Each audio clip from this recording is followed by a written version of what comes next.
Hello. नमस्कार मुलांनो. काय चाललं आहे? कसं आहेत तुम्ही? छान आहात ना?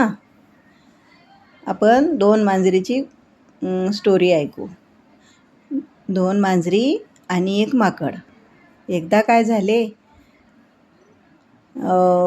दोन गोंडस मांजरांना एक मोठी भाकरी मिळाली. दोघींनाही भूक लागली होती. पहिली मांजर म्हणाली, ही भाकरी माझी आहे. दुसरी मांजर म्हणाली, नाही नाही, ही माझी आहे. आणि मग दोघी भांडू लागल्या. तेवढ्यात एक चतुर माकड तिथे आले आणि माकड म्हणाले, अरे का भांडता? मी तुम्हाला भाकरी समान वाटून देतो. मांजरींनी विचार केला की ठीक आहे. माकड एक तराजू घेऊन आलं.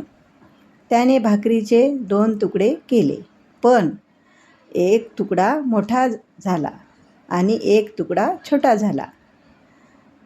तराजू ठेवताच मोठा तुकडा जड झाला. माकड म्हणाले, अरे अरे, हा तुकडा तर जड आहे.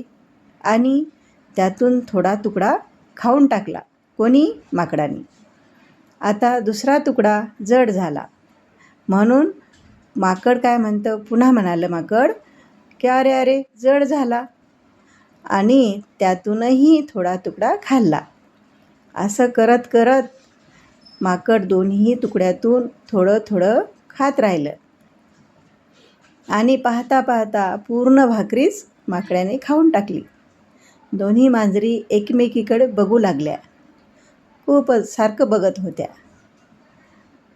त्यांना समजले, त्यांच्या भांडणामुळे माकडाचा फायदा झाला. असं असतं, दोघांच्या भांडणामध्ये तिसऱ्याचा लाभ होतो.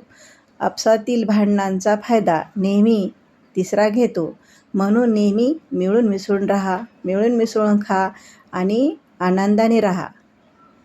ठीक आहे बाळांनो. नमस्कार. बाय.